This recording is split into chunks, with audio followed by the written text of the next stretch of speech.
Today, we are going to read the true story of the Three Little Pigs, written by Jon Scieszka, illustrated by Lane Smith. Everybody knows the story of the Three Little Pigs, or at least they think they do. But I'll let you in on a little secret. Nobody knows the real story because nobody has ever heard my side of the story.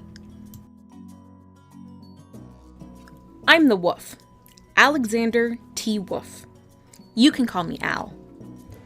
I don't know how this whole big bad wolf thing got started, but it's all wrong. Maybe it's because of our diet? Hey, it's not my fault wolves eat cute little animals like bunnies and sheep and pigs. That's just the way we are. If cheeseburgers were cute, folks would probably think that you were big and bad too. But like I was saying, the whole big bad wolf thing is all wrong. The real story is about a sneeze and a cup of sugar.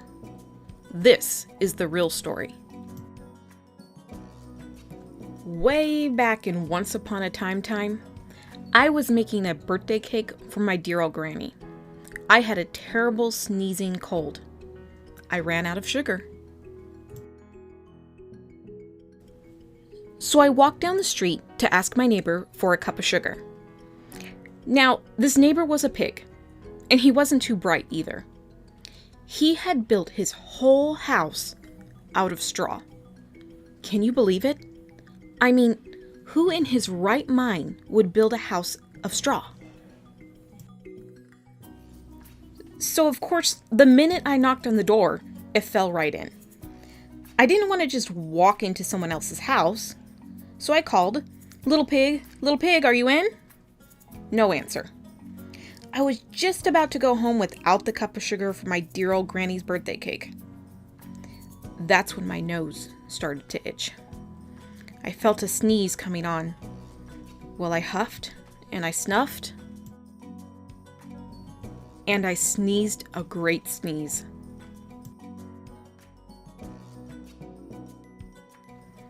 And you know what? That whole darn straw house fell down. And right in the middle of the pile of straw was the first little pig, dead as a doornail. He had been home the whole time.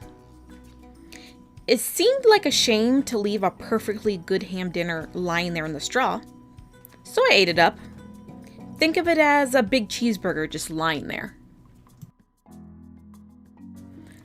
I was feeling a little better, but I still didn't have my cup of sugar. So I went to the next neighbor's house. This neighbor was the first little pig's brother. He was a little smarter, but not much. He had built his house of sticks. I rang the bell on the stick house. Nobody answered. I called, Mr. Pig, are you in? He yelled back, Go away, wolf! You can't come in. I'm shaving the hairs on my chinny chin chin. I had just grabbed the doorknob when I felt another sneeze coming on.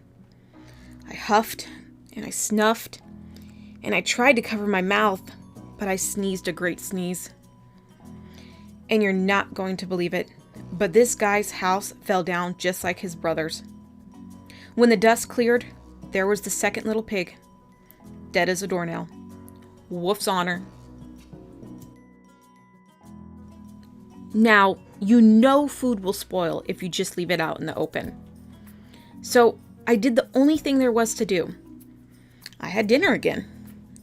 Think of it as a second helping. I was getting awfully full, but my cold was feeling a little better. And I still didn't have that cup of sugar for my dear old granny's birthday cake.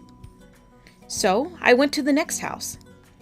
This guy was the first and second little pig's brother. He must have been the brains of the family. He had built his house of bricks. I knocked on the brick house. No answer. I called, Mr. Pig, are you in? And do you know what that rude little porker answered? Get out of here, wolf. Don't bother me again. Talk about impolite. He probably had a whole sack full of sugar. And he wouldn't give me even a little cup for my dear old sweet granny's birthday cake? What a pig! I was just about to go home and maybe make a nice birthday card instead of a cake when I felt my cold coming on. I huffed and I snuffed and I sneezed once again. Then the third little pig yelled, "And your old granny can sit on a pin." Now, I'm usually a pretty calm fellow, but when somebody talks about my granny like that, I go a little crazy. When the cops drove up, of course I was trying to break down this pig's door, and the whole time I was huffing and puffing and sneezing and making a real scene. The rest, as they say, is history. The news reporters found out about the 2 pigs I had for dinner. They figured a sick guy going to borrow a cup of sugar didn't sound very exciting. So they jazzed up the story with all that huff and puff and blow your house down. And they made me the big bad wolf. That's it. The real story. I was framed. But maybe you could loan me a cup of sugar.